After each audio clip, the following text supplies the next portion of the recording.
इंसान खुशी से फट रहा होता है और सबसे बेहतर तरीके से अल्लाह ताला के शुक्र अदा करना चाहता है, जो अपने दिल से और अल्फाज से करता है। मगर हुजूर ऐसे मौके पे कोई ख़ास शुक्र की दुआ है जो अल्लाह ताला को बहुत पसंद हो?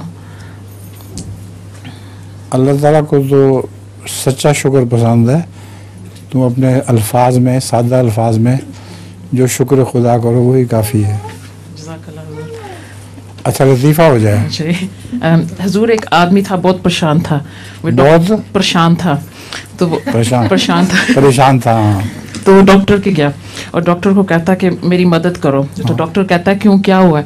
कहता है मुझे आगे आगे होने वाले वाक़या मेरे ज़हन में आते हैं। अच्छा। तो कहते हैं ओहो ये कब से हो रहा है? कहता है अगले बुध से। जो आने वाला बुध। बहुत अच्छा। अच्छा